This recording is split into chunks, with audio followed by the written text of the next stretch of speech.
Welcome to your Daily Strength Coach podcast, episode 14.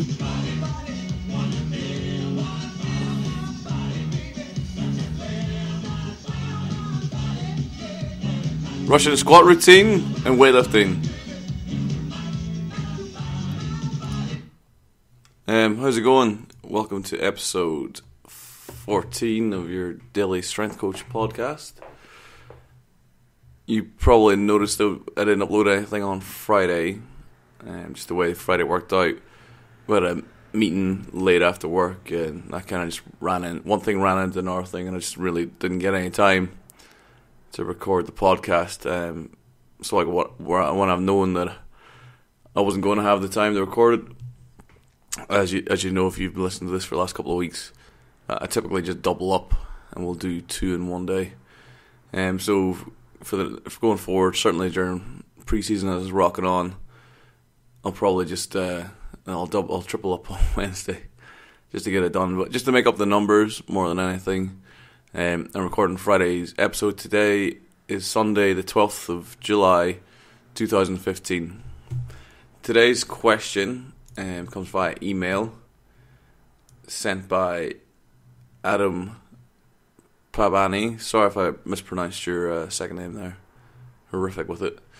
Hi, I saw a couple of your videos on YouTube about the Russian squat routine, and specifically how you would plan it for powerlifters. However, I'd be interested to hear your views on how to incorporate alongside snatches, cleans, jerks and pulls. Great gym at Edinburgh Uni, by the way. Trained there last year. It was great. Best, Adam. Yeah, Adam, the Edinburgh Uni gym is absolutely fantastic, as I'm sure anyone who trains there will know. If you're in the area, definitely come check out the Centre for Sport and Exercise, CSE, and the Pleasance. Probably the best gym. I certainly have trained in the UK. Phenomenal equipment, absolutely ridiculous, and £30 a month as well. You won't believe what you get for your money. Advertisements for gyms that I train at and work at aside. The Russian squat routine, for those who don't know, is a 6-week specialization routine designed primarily for squatting, as the name would probably suggest. It involves a 6 weeks of training, a 3-week volume load, followed by a 3-week intensification.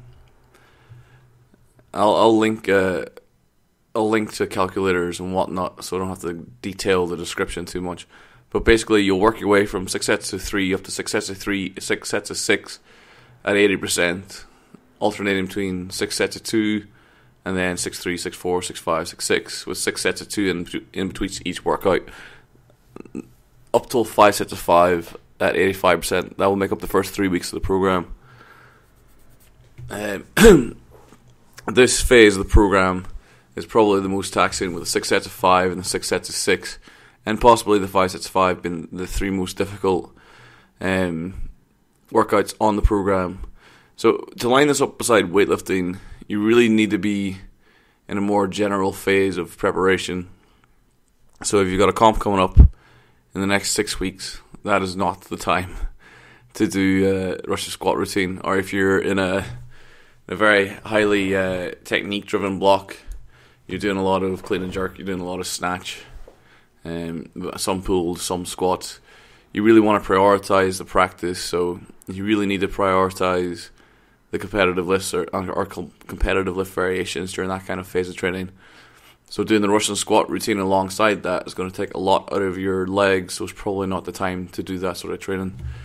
You're really talking, if you have an off season, like if you typically, your competition calendar, say, starts in January and maybe ends with nationals, whatever, in November, maybe December, January is a bit of a lower key time for you in your training or your competition calendar.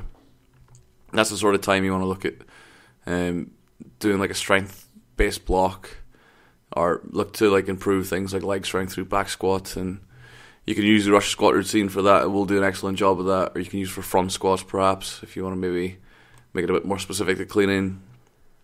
You can also use it for deadlifts if you want. This routine will work pretty much with every lift, apart from probably not going to work for snatch and clean and jerk. Or just because they're more ballistic in nature and they don't respond so much to like repeated muscular effort. The range of variation is too high, the skill demand's too high, and the demands on balance, etc., are too high. So they don't tend to react as well to like volume and increases in volume and intensity programmed over time. Like they don't react like a traditional sort of back squat or a bench press or lesser extent deadlift or a military press. Like how you program for that sort of lift, it isn't really going to work as well for like a snatch or a clean and jerk. Like for back squat, you can go from 10s. You can do a block of 10s. You can do like a 4-week block of 10s into a block of 5s or whatever, and it'll work really well. For snatch, a clean and jerk, I don't. Although probably some people have, I don't think many people have programmed a block of 10s for those lifts. Not unless your coach really doesn't like you, in which case they might program 10s on snatch and clean and jerk. Or if you're doing some crazy ass CrossFit program, but I don't think CrossFit do sets of 10 on those lifts. I'm sure somewhere in the world there's a CrossFit box doing it.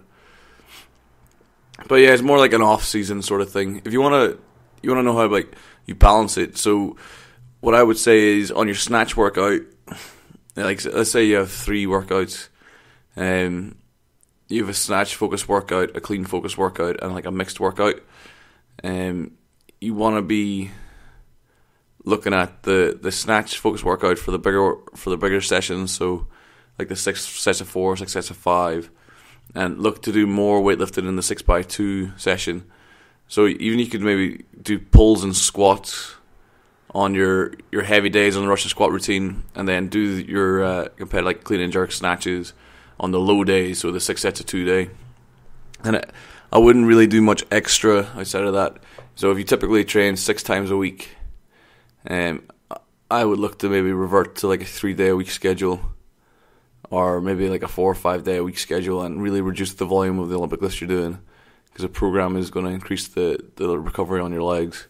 So it's definitely a phase where you're going to down regulate your volume on the snatch and the clean and jerk, and maybe a time when you might want to up your volume on pulls and squats. So you can use the Russian squat routine to upregulate your volume on the squats, and then bring your pulls alongside that. Maybe let's say you have 50 snatches in a week, 50 clean and jerks in a week, and maybe you reduce those down to 20, 25 total lifts in the week, and replace that lost volume with pulls as an idea. But you're going to need to balance it somewhere in the program. It's not really, like, it's not a crazy program. It's not like Smolov or something like that where it's going to blow your legs out. But it does need to be treated with some form of respect. For that sake, you need to make room for somewhere in your training.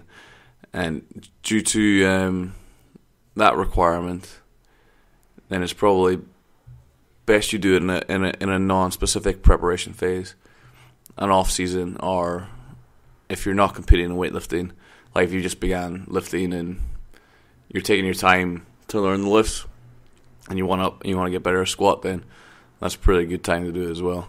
But if you're a competitive weightlifter, certainly something for the off-season. Hopefully that's answered your question, Adam. Any more questions you'd like answered, please shoot me an email again. More than happy to answer any questions.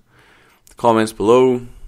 Until tomorrow, Monday, this is Mark of OnlineStrengthCoach.com, which the URL's but the website's still not there.